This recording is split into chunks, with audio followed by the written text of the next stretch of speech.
This is Search for Tomorrow. You know, then whenever the cops walked through, I leaned against her like I was her daughter. She was so out of it, she didn't know no different. You were in the train station all night? It was warm. You think I'm dumb? It's cold out there. Then I got this idea, so I came here to ask you about it. Yeah, what is it? Well, see... What? I want to live here with you. I'll get a job, and we can split the rent, okay? I'll help clean up, too. Oh, honey, that's so sweet. But you can't. No, well, because I really don't need a roommate right now. Terrific. Oh, come on, honey. All I want you to do now is wash your face, and then I'm going to call your brother and let him know where you are. No, don't do that. I don't want to see Andy! He has to know where you are. He loves you. He just loves that phony wife of his. Well, they can have each other. Two turkeys. I don't want to live with them. Honey, you didn't even give it a try yet. Come on, I think the three of you will make a pretty good family. Who needs a family? Everybody always leaves anyway. Well, what are you talking about? About a family. Keith and me had a family, right? Yeah. So, the old lady ran off with the sailor, and the old man kept boozing it up, till one time he just didn't come home. They didn't care about us, and Keith don't care about me now. He just wants to sit around with Airhead and make goo-goo eyes. Honey, that's not true. Keith and Wendy, they both care about you very much. No way. If I went home with them, they'd just take off for someplace new and leave me there alone. They would never do that, believe me. They're always lovey-dovey. I'm just in the way. No, you're not. Stop it. Stop it. Don't say that. Andy, if you want to, you can cry, you know. It might help. I never cry. Can I stay here, yes or no? I gotta know right now. Okay, just wait a minute. I'll tell you what. If Wendy and Keith do cut out on you and you wake up in the house all by yourself, you can come over here and stay with me, right? You can think of me as your backup family. How's that? You're not just putting me on? Oh, I'm not putting you on. I'll be here for you. But only if you need me. Andy, I love you too, you know. Okay, honey. Go wash up and I'll make you something to eat. Andy, I'm really glad you're all right.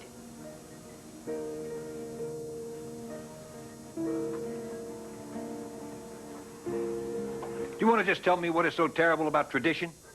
Tradition is something that's cited by losers, Martin. Tradition is an excuse for failure. Oh, and you, flexible modern man that you are, get swept up in every new fad that comes along. Is that it? Martin, women are not a fad. It seems crazy to point it out at this point, but women are here to stay. Oh, save the sarcasm, Rusty. We're talking about women as members of this club, and as long as I'm in charge, it ain't gonna happen. Martin, you're a pig-headed fool. But why should I expect anything else? Why should you stop a losing streak that started the day you were born? All right, if the Wonder Boy wants to think of my life like that, you just go right ahead.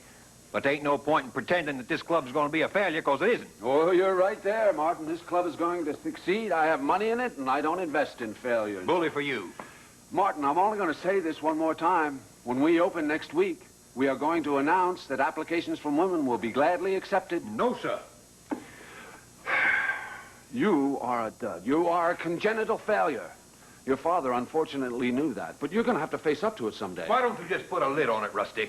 I don't take that kind of talk from rude, arrogant Wonder Boys like you. I'm sure the General will be very pleased to see how you ran out on your wife and your son to go off playing big hide-and-seek games. So why don't you just buckle up your trench coat and get on out of here and find somebody else to boss, because I am in charge around here. You understand? I am in charge. What on earth is going on here?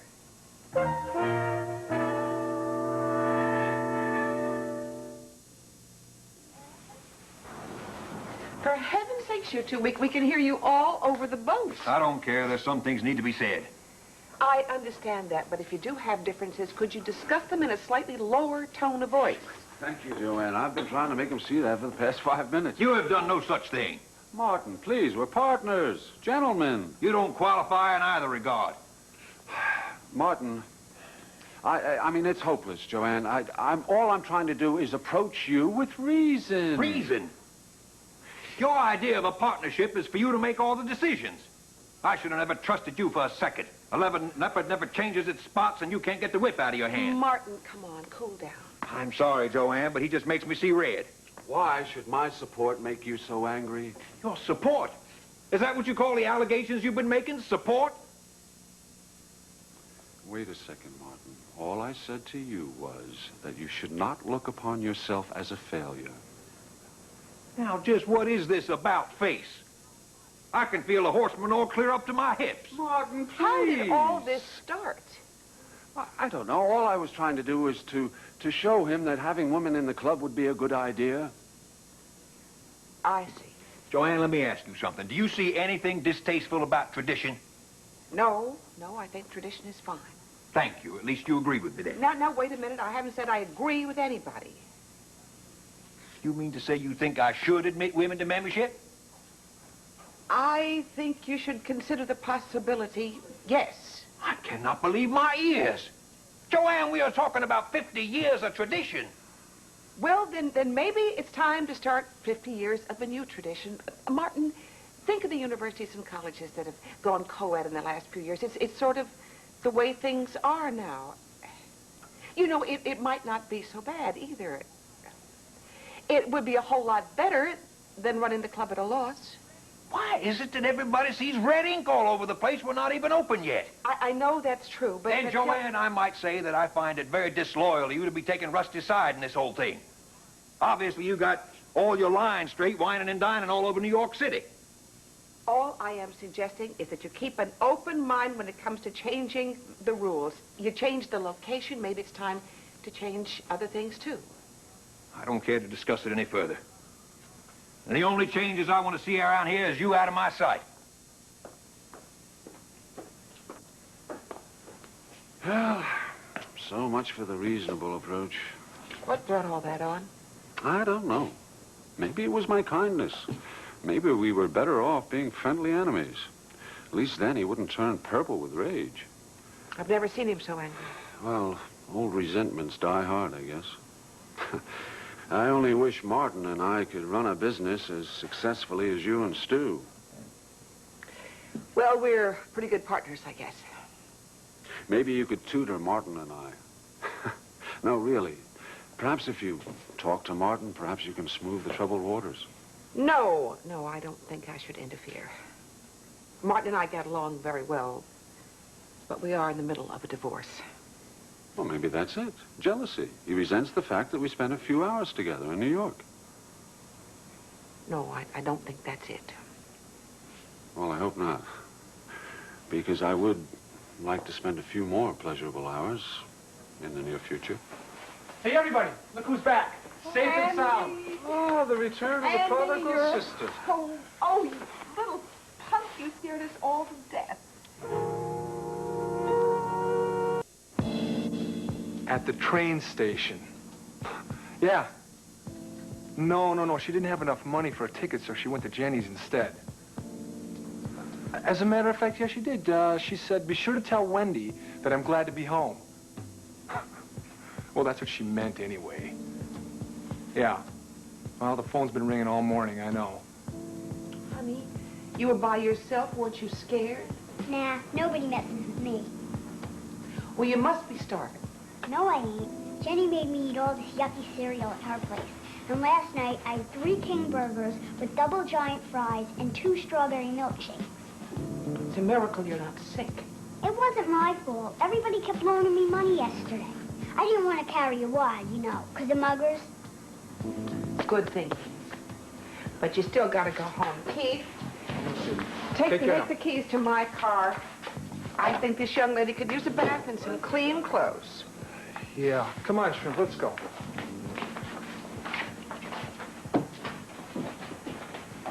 You're back. I'm glad. Yeah. Okay, you in, I'll work for you. But that's it. All right? I mean, you write the paychecks, I'll do the job. Understood? Jenny, the last thing I want for you is to think that there were any strings attached.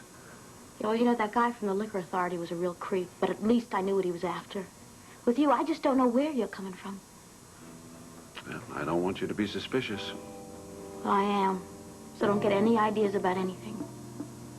And, don't tell Stu or Joe about me changing jobs. I want to tell them myself. Of course. I don't know how I'm going to explain it.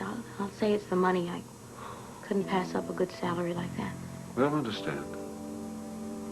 And, you'll take care of the liquor authority guy? With pleasure. Well, it's good to have the sheep back in the fold. What? Andy is home safe and sound. And so are you.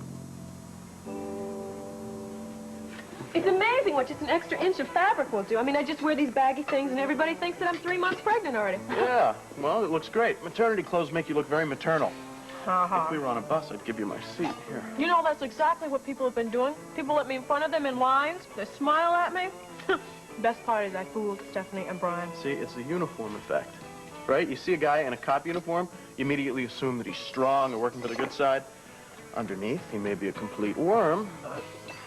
Speaking of cops, how's Brian? He's fine. He's studying all the time. He's got some kind of big test coming up, and after that's done, he gets to drive in a real police car with a real officer. Oh, that's great. It's a lot better than sweating out exams. I don't know, maybe for him. Warren, I don't like to think of Brian, you know, out on the streets. He can get into a lot of trouble. They're not allowed to carry weapons for 2 or 3 more weeks. No, listen, Brian can take care of himself. I can personally attest to it. All right, don't bring up bad memories. Everything is just fine now. I'm going to make that boy so happy he's going to forget all about you and Susie. Fine with me. How was little Susie, by the way? Well, she's great. She's great. A little bubbly lately. I don't know. What is it? I just wish all this exuberance of hers was coming from someplace real. I know that she's just trying to prove to herself and everybody else that losing Brian to you wasn't such a big deal. Well, I'll tell you something. Losing Brian would be a big deal. I think about it quite often. Yeah. Have you found me a clinic yet? I've got to fake this miscarriage quick. People are going to be able to realize that there's nothing under here but air. Yeah, well, as a matter of fact, I found a lead on a place. Yeah, go ahead. It's a place that's going out of business, so they're going to be willing maybe to change around a few records. Are you serious? But, hey, it's just that they're a little nervous about it. Well, Warren, you got to work on this fast. Okay, I will. But, you know, have you thought about this? Okay, once we solve this problem, you're going to have another problem. You're not going to be pregnant. What are you going to do about that? I think about it a lot. Nothing. I'm still going to keep Brian. Well, I hope you can get away with it. Warren, he's gonna love me. I hope so. Because what happens if you come home from the clinic, he makes a beeline right for Susie's door? Oh, well, thank you very much for the vote of confidence. No, to my no. brother. I'm just being realistic. All right, let's say he does go knocking on Susie's door. The question is, what's Susie gonna do? Oh, Susie? She's gonna open those sweet, loving little arms of hers and say, "Come on in." There's nothing she would like better than to steal Brian away from me. Yeah. Well, I mean, she's free to do what she wants. She certainly isn't married to me. Yeah, it wouldn't be a bad idea. What? Oh, come on. You said Susie's impulsive these days? Maybe she'd be impulsive enough to jump in a car and go to a justice of the peace with you? No. That'd be possible, wouldn't it? Anything's possible, sure. Okay, well then Brian just jumps on her doorstep. She opens the door, he sees a ring on her hand and knows that she's married. What can he do? I don't know. But don't think I haven't thought about it.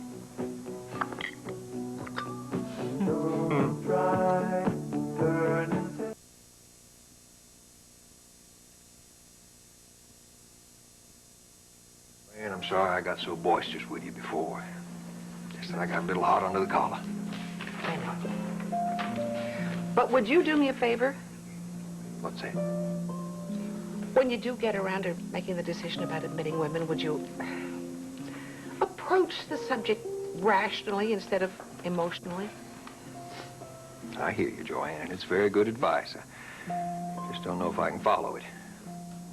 Why not? Because if it turns out that Rusty is right and I'm wrong about this whole thing, it's going to rankle a good bit. Just don't let it rankle you into making a mistake.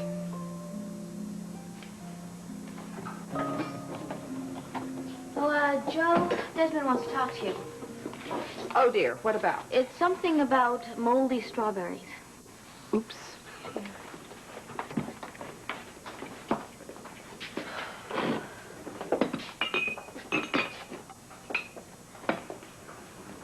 Hey, Jenny. Steve, remember? How are you today? I'm fine. Good. Quiet in here today, huh? Yeah, we're not open yet. Well, in a way, that's good. For us, I mean. Right? I mean, there's no reason why you and I couldn't leave for a little while. There's that nice motel about 200 yards from here on River Road. Specializes in hourly rates. Buzz off.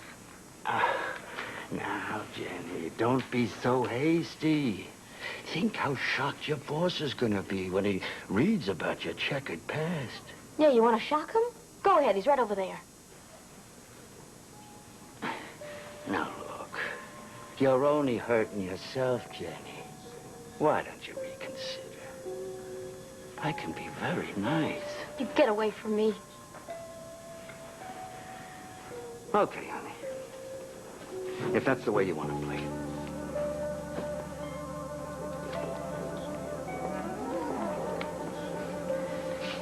You the employer of Miss Jenny Deacon? That's right. I've got something here you might be interested in. See my assistant. Mister, I don't think you understand. Ringo, would you see what this gentleman has in the way of papers? Sure. Yeah, but it's not just a license. I got a computer readout on her that... This is a liquor license approved by the Liquor Authority. Fine. And this is just some other stuff. Get rid of the other stuff. Sure. Hey, I'm a governmental official, you know. Oh, yeah, governmental official, huh? I understand you guys get a pretty good pension. Guess you'd like to live to see that pension, eh? You can't threaten me. Hey, I wouldn't threaten anybody. I've never threatened anybody in my life. You can ask my mother, huh?